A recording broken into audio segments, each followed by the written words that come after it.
Dear students, BCom part second ABST first paper income tax, income from salary chapter ये चल रहा है। इसकी ये है 25th क्लास मैं ले रहा हूँ।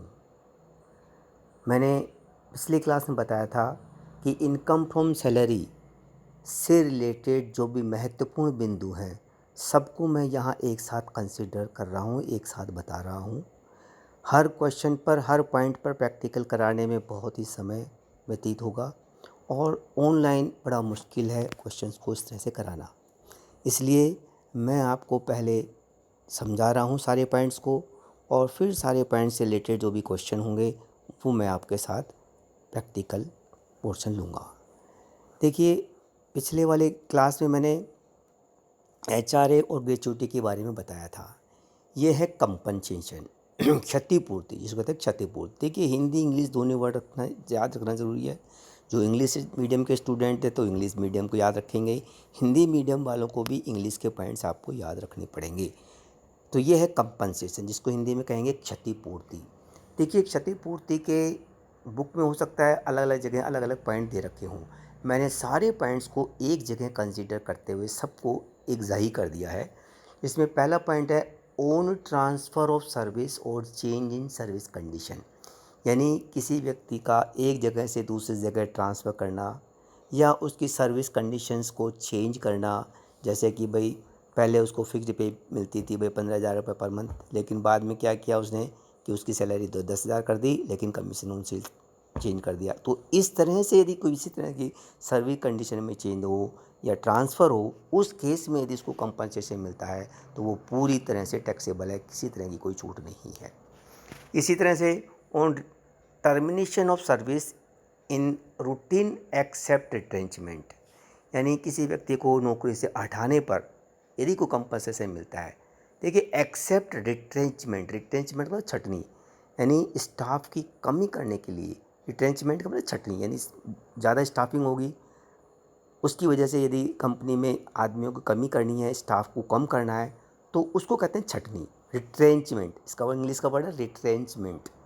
तो उस वजह से रिट्रेंचमेंट के अलावा, एक्सेप्ट रिट्रेंचमेंट यानी छटने के अलावा और किसी भी कारण से यदि किसी को नौकरी से निकाला जाता है और उस केस में उसको कंपनसेशन मिलता है तो वो पूरा टैक्सेबल है। अब तीसरा बिंदु है ऑन रिट्रेंचमेंट, यानी छटनी पर अंडर इंडस्ट्रियल डिस्प्यूट एक्ट 1947, औद्योगिक विवाद अधिनियम 1947, इसका हिंदी अनुवाद है। तो यानी छटनी पर इंडस्ट्रियल डिस्प्यूट एक्ट 1947 यानी औद्योगिक विवाद अधिनियम 1947 के अंतर्गत यदि उसको कंपनसेशन मिलता है तो least of the following three, यानी least of the following is exempt. इन तीन बिंदुओं में से जो भी कम राशि होगी वो एग्जेम्प्ट होगी। देखिए, वीडियो को बड़ा ध्यान से 2-3-4 बार सुने। सारे पॉइंट्स में थोड़ा थोड़ा डिफरेंस होता है, एक बार में समझ में नहीं आएगा, थोड़ा सा एक एक पॉइंट को कंसीडर करें। पहला है एक्चुअल अमाउंट। देखिए, ज़्यादातर पॉइंट में पहला पॉइंट एक्चुअल अमाउंट आ जाता है। HRA में भी एक्चुअल अमाउंट आया था, ग्रेच्युटी में भी एक्चुअल अमाउंट आया था, इसमें भी एक्चुअल अमाउंट रिसीव। जो एक्चुअल अमाउंट यानी कंपनसेशन के समय जो एक्चुअल अमाउंट मिला वो आ जाएगा। मैक्सिमम अमाउंट, उनमें भी मैक्सिमम अमाउंट आया। HRA में मैक्सिमम अमाउंट नहीं था, इसमें मैक्सिमम अमाउंट ग्रेच्युटी में भी था और इसमें भी है। उसमें 20 लाख था और इसमें 5 लाख है। बीच बीच में कंपेरिजन करते हुए बता रहा हूँ, तो थोड़ा ध्यान से सुनिएगा। तीसरा पॉइंट है year of service, years of service into 15 into average per day salary. ये ध्यान रखना, एवरेज पर डे सैलरी।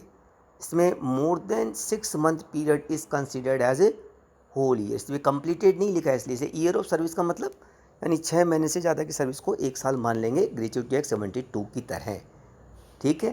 देखिए, इसमें हम 15 से मल्टीप्लाई कर रहे हैं, 15/26 या 1/2 नहीं कर रहे, या कर 15 एवरेज। पिछले वाले सारे पॉइंट्स में मंथली सैलरी ले रहे थे, यानी एवरेज पर डे सैलरी, पर डे सैलरी लेनी है पर डे। तो पर डे को हम 15 से मल्टीप्लाई करेंगे, एक तरह से 15 दिन की सैलरी होगी, और ईयर ऑफ सर्विस से और मल्टीप्लाई कर देंगे। ये ध्यान रखने वाली बात है। ईयर ऑफ सर्विस के बारे में बता दिया कि 6 महीने से ज़्यादा के पीरियड को पूरा 1 साल मानेंगे। अब सैलरी की डेफिनेशन थोड़ा सा और भी काफ़ी कॉम्प्लिकेटेड हो गई इसमें। यह है बेसिक पे, BP आता ही है, प्लस DA ऑल लेना है इसमें, कमीशन ऑन सेल्स भी लेना है, ऑल टैक्सेबल अलाउंसेज, जितने भी टैक्सेबल अलाउंसेज है वो सब इसमें आ जाएंगे। कोई हेल्पर अलाउंस है, ट्रेवलिंग अलाउंस है, जो टैक्सेबल पार्ट है, टैक्सेबल अलाउंसेज। वैल्यू पर क्यूजिट्स एट फेयर मार्केट वैल्यू, पर क्यूजिट्स की वैल्यू फेयर मार्केट वैल्यू लेनी है, टैक्सेबल वैल्यू नहीं लेनी है। जो फेयर मार्केट वैल्यू वो हम लेंगे, but not including bonus and retirement benefit. Bonus और रिटायरमेंट बेनिफिट को इसमें नहीं जोड़ते हैं, जैसे ग्रेजुएटी वगैरह को इसमें नहीं जोड़ेंगे, ठीक है ना, और बोनस को नहीं जोड़ेंगे। Of last 3 completed calendar month, बहुत इंपॉर्टेंट बात है। 3 month salary divided by number of days in this month. 3 completed month, मान लीजिए कोई 15 जुलाई को रिटायर होता है, तो जुलाई तो छोड़ दो, उससे पहले के 3 महीने देखो, यानी जुलाई से पहले जून, फिर उससे पहले मई, और उससे पहले अप्रैल। अप्रैल मई जून, इन 3 महीने की सैलरी लेंगे, 3 महीने की सैलरी। और इस 3 महीने में जितने दिन हैं, अप्रैल में कितने होते हैं 30, मई में 31, जून में 30, तो 30 30 60 31 91 डेज। तो 91 डेज़ को 3 महीने, इस 3 महीने की सैलरी को 91 डेज से डिवाइड करेंगे तो पर डे सैलरी आ जाएगी, वो अपनी यहाँ यूज़ करनी है। आई थिंक समझ गए होंगे आप, फिर दोबारा एक बार समझा देता हूँ। देखिए, ईयर ऑफ सर्विस इंटू 15 से मल्टीप्लाई करना है, फ्रैक्शन में नहीं लेना है इसको टोटल, क्योंकि यहाँ पर डे सैलरी ले रहे हैं। पर डे सैलरी को 15 से मल्टीप्लाई करेंगे तो 15 दिन की सैलरी हो जाएगी, इंटू ईयर ऑफ सर्विस हो जाएगा।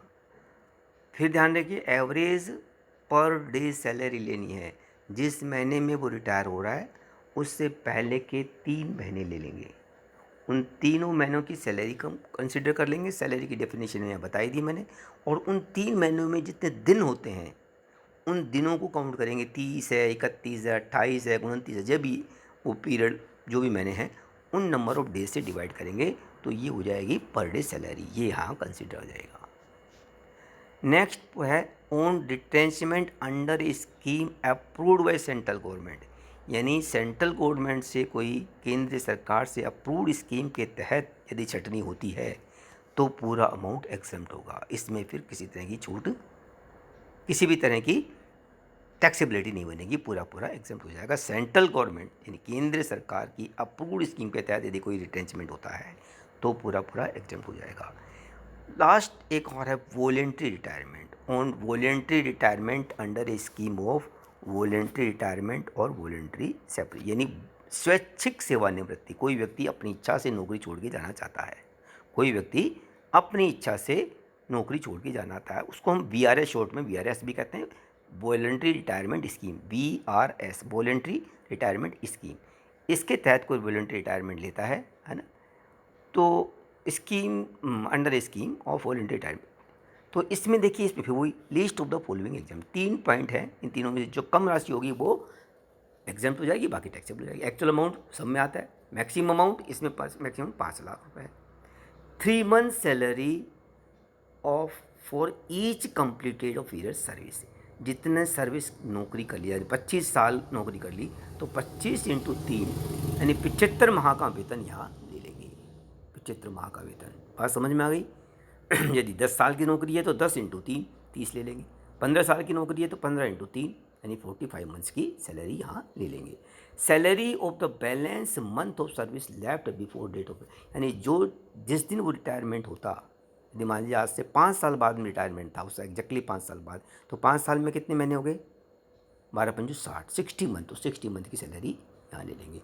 Salary of the balance months of service left before retire, यानी रिटायरमेंट से पहले, सेवानिवृत्ति से पहले कितने साल की नौकरी और करता, वो कितना बच रहा था उसकी नौकरी का पीरियड, वो अपन यहाँ लेंगे। उसने महीने की 4 साल की सर्विस बाकी थी उसकी, तो 12 चौक 48 महीने ले, 4 साल 3 महीने की सर्विस बाकी थी, 12 चौक 48 और 3 51 महीने की सैलरी यहाँ ले लेंगे। अब ये आता है कि इसमें सैलरी का मतलब क्या, हर जगह सैलरी की डेफिनेशन अलग अलग है। सैलरी मीन्स बेसिक पे plus DA conditional plus COS, अब हर जगह अलग अलग है, ध्यान रखना पड़ेगा, उसका कोई उपाय नहीं है। जैसी भी सिचुएशन है, आपको हर पॉइंट में अलग अलग सैलरी की डेफिनेशन ध्यान रखें। बेसिक पे BP है, बीपी सब में आता ही है। डीए कहीं कंडीशनल लेते हैं, कहीं ऑल लेते हैं, तो या तो कंडीशनल होगा या ऑल होगा, ऐसा नहीं है। नॉन कंडीशनल को लेने वाली बात नहीं होती है। डीए बेसिक पे plus DA conditional, COS commission होनी चाहिए, ऐसे भी लेते हैं।